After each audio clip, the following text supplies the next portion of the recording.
월요일은 두 분의 기자와 함께 우리 지역 사회 소식들 정리하고 분석하며 출발하겠습니다. 지금 스튜디오에 뉴스민 박중혁 기자, 경향신문 백경영 기자 두 분 나와 있습니다. 안녕하세요. 네, 안녕하십니까. 네, 백 기자님 바로 시작하죠.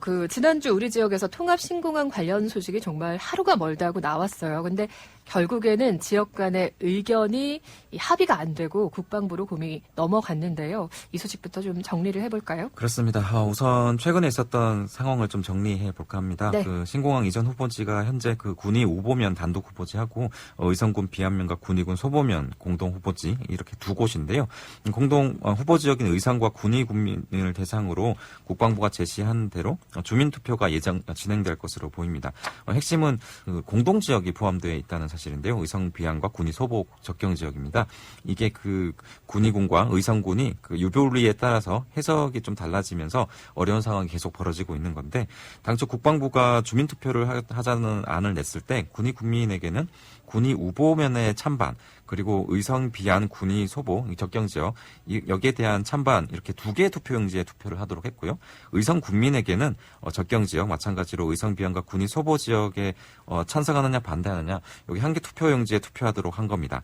이에 대해서 의성군은 군위 군민 입장에서는 우보의 찬성표가 몰릴 수 있고 의성 비안 군위 소보에는 반대표가 집중될 수 있다라는 의견을 제시했고, 결국 의성에는 불리한 투표 방식이라며 투표 방식을 변경해 줄 것을 계속 요구해 왔거든요. 상황이 계속되니까 대구시와 경북도가 올해 안에 좀 선정하는 게 힘들겠다 싶어서 적극적으로 최근에 나서게 된 겁니다. 네. 그래서 지난달 21일에 그 4개 단체장이 모여서 투표 방식을 변경하는 안에 합의했다고 이렇게 발표를 했는데, 합의안을 보면은 군위 군민 같은 경우에는 군위에, 의성 군민은 의성에 각각 공항이 들어서는데 찬성하는지를 묻는 투표 방식으로 들어가는 겁니다. 그래서 군위 군민 같은 경우에는 접경 지역에 대한 투표 들어가지 않는 거거든요. 그래서 군위 찬성률이 높으면 군위 우보면을 선정하도록 하고, 네. 의성 군민의 찬성률이 높으면 의성 비안과 군위 소보면 접경 지역이 최종 공항 이전지로 되는 겁니다. 하지만 이마저도 안이 발표되니까 이번엔 군위 쪽의 민간단체와 군의회에서 국민의 의사가 제대로 반영되지 않는다 이렇게 해서 반발하고 나선 상황이었습니다. 그래서 지난 13일에 다시 한 번 또 안이 나오게 된 건데요. 맞습니다. 이 자리에서 나온 게 권영진 대구시장이 제시한 주민 투표율과 찬성률을 합산하는 방식인데요. 단독 후보지와 공동 후보지 관계없이 군민은 우보와 소보에 대해서 각각 주민 투표를 하고, 둘 중에 어느 곳을 선호하느냐 이 그렇습니다. 문제죠. 의성군은 비안면에 대해서만 주민 투표를 하는 겁니다. 그래서 그 3개 각각 투표를 해서 투표율과 찬성률이 합산을 해서 높은 곳을 최종 후보지로 정하자는 거였는데, 당시 의성군과 군위군이 이 안에 찬성하면 이대로 추진하고 합의가 안 됐을 경우에는 대구시와 경북도가 협의한 안을 국방부에 건의하기로 했는데, 이게 15일에 권 시장과 이 지사가 긴급 기자회견을 하게 됩니다. 군위군이 이번에도 반대를 해서 해결이 어렵게 됐다는 건데요. 결국 권영진 대구시장과 이철우 경북지사가 군위와 의성 모두를 만족하는 합의안을 내는 게 좀 어렵다고 보고 새로운 안을 만들었고요. 16일에는 정경두 국방부 장관을 찾아가서 대구 경북 통합신공항 최종 이전지 선정 기준을 위한 어떤 국방부의 대안을 마련해달라 이렇게 요청한 상태입니다. 네, 여기까지가 지난주까지의 상황이고요. 맞습니다. 이제 결국 국방부로 공이 넘어가게 됐다 이렇게 얘기를 하는 겁니다. 그렇다면 권 시장과 이철우 경북지사가 마련한 대안, 건의안은 뭔가요? 네, 소정안은 투표율과 찬성률을 합산하는 방식에 하나의 안이 더 추가가 됐습니다. 대구 경북 전체에 어떤 시도민의 의사를 반영해야 한다고 요구를 한 건데요. 대구시 관계자와 지난주 통화를 했는데 의사가 시도민 여론조사 방식으로 결정될 가능성이 크다고 합니다. 소보와 우보를 각각 비안까지 각 3개 지역을 100으로 놓고 투표율과 찬성률을 합산하는 방식인데요. 다만 국방부가 이 기준안을 확정해줘야지 정해지게 되는 겁니다. 국방부에 또 확정이 필요하고 네. 이전에 군위랑 의성 주민투표에 더해서 대구 경북 시도민의 의사까지도 여론조사로 반영하겠다라는 네. 거죠. 근데 도대체 언제 그 기준안이 확정될까 싶어요. 네. 일단 대구시와 경북도 같은 경우에는 다음 달 초까지는 나올 수 있을 것으로 기대를 합니다. 그래서 올해 안에 최종 이전지가 결정될 수 있다. 이런 계산을 하게 되는 건데요. 일단 투표 절차가 진행되면 해당 지자체에서 의회에서 의견을 묻는 기간이 한 30일 가량 포함이 되게 되어 있습니다. 그래서 전체 기간이 한 50일에서 60일 정도 걸린다고 이제 보고 있는데, 이에 이철우 지사는 최소 45일 정도 걸릴 수 있다 이렇게 언급을 했고, 대구시 관계자도 의회 의견 수렴 기간을 최대한 좀 줄일 수 있기 때문에 올해 안으로 선정이 가능하다 이렇게 발표했는데요. 저는 좀 그냥 이 경우만 해도 사실 그 11월 초에 기준안이 나와도 기간으로 봤을 때 좀 빠듯하지 않습니까? 2달도 채 안 남는 건데요. 그렇습니다. 주민투표 절차가 제대로 진행이 됐을 때야만 또 이게 가능한 그렇죠. 거고요. 그래서 이 기간마저도 좀 줄이기 위해서 앞으로 대구시와 경북도가 자주 또 국방부에 요청할 것으로 예상이 됩니다.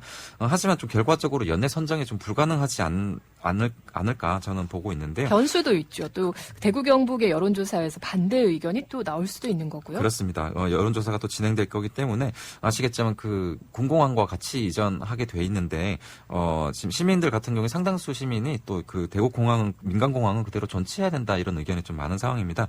거기다가 오프닝에서 소개해 주셨듯이 그 군이 군수가 또 뇌물수수 건으로 지금 경찰 수사를 받고 있어요. 그래서 국방부가 그 전에는 지역 사회 합의를 좀 그 공항 이전의 선결 조건으로 계속 강조를 해왔기 때문에 이 부분에서 좀 변수가 큰 상황이고요.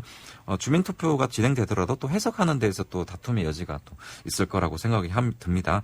결과적으로 좀 대구시장과 경북지사가 좀 정치적 욕심이 좀 앞서고 의욕이 앞서서 좀 무리한 게 아닌가 이런 비판이 좀 나오고 있는 상황입니다. 네, 다음 박 기자님 넘어가 보겠습니다. 강은희 교육감이 국정감사에 증인으로 다시 출석을 했어요. 대구 교육청 국감 받은 이후에 그죠? 위증 맞습니다. 위증했다는 논란 때문인데요. 예. 네, 그때 지난주 월요일에 교육청에 대한 국정감사가 있었는데 이때 영남공고 문제가 또 감사위원들로부터 집중적으로 지적을 받았습니다.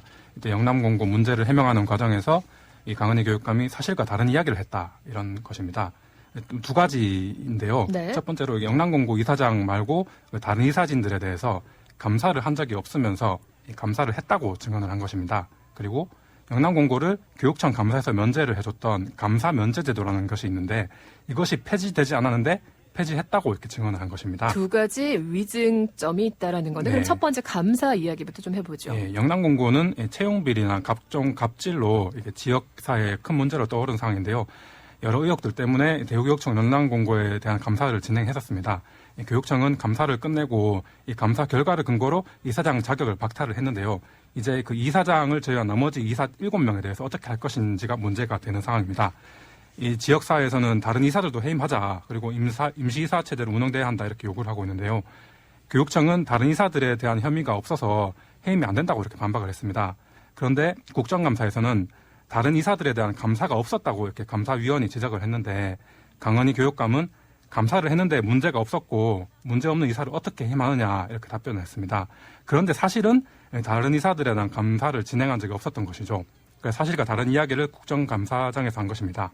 이사진 감사가 없었는데도 감사를 통해 문제가 확인되지 않아서 처분할 수가 없다라고 말한 게 첫 번째 위증. 네, 그렇습니다. 자, 두 번째 감사 면제 제도가 폐지됐다라고 한 부분이에요. 네네. 사실 폐지가 안 됐는데 됐다고 한 것이죠. 대구교육청은 지금도 감사 면제 제도를 운영하고 있습니다. 3에서 5년 정도마다 한 번씩 관내 학교에 대해서 감사를 하는데 그때 그 해에 청렴도 우수 평가를 받은 학교는 감사를 면제해주고 있습니다. 영남공고는 2008년 이후에 지금 문제가 된 감사 이전에까지 감사를 받지 않았는데요. 청렴도 우수 학교이기 때문입니다. 국정감사장에서는 신경민 민주당 의원 등이 영남공고 문제가 오랫동안 누적된 이유를 지적했는데요. 그 이유가 감사 면제 제도로 특혜를 줬기 때문이 아니냐 이렇게 이야기했는데요. 감사 면제 제도가 전국에서 대구교육청만 있다고 이야기했었습니다. 근데 여기에 강은희 교육감은 감사 면제 제도가 폐지해서 운영되지 않고 있다 이렇게 답변을 했었습니다. 위증이 죄가 가볍진 않죠. 조윤선 전 문체부 전 장관도 국회 청문회에서 위증했다가 처벌당했잖아요. 예, 맞습니다. 위증죄로만 집행유예긴 한데 1년을 선고를 받았었거든요. 근데 강은희 교육감도 이렇게 변명으로 할 말은 있습니다. 잘못된 말을 하긴 했는데 그 자리에서 이후에 질의 과정에서 다시 번복을 했다는 겁니다. 나중에 다시 번복했는데 위증 혐의로 다시 부른다는 것은 부당하다는 그런 입장인 거죠. 근데 오히려 이런 시각도 있습니다. 자유한국당에서 서울이랑 전북 교육감을 증인 신청을 하니까 거기에 대한 반발로 민주당이 강은희 교육감을 증인 신청한 거 아니냐 이런 시각도 있는데요. 하지만 한 교육위원회 안에 국회의원실에서는 위증이 확실하다. 그리고 오히려 국정감사장에서 감사위원회 질문에 웃으면서 답하는 태도다. 문제가 있다. 그렇게 이야기하면서 여야 간사 합의로 채택된 것이다. 이렇게 설명을 했었습니다. 네.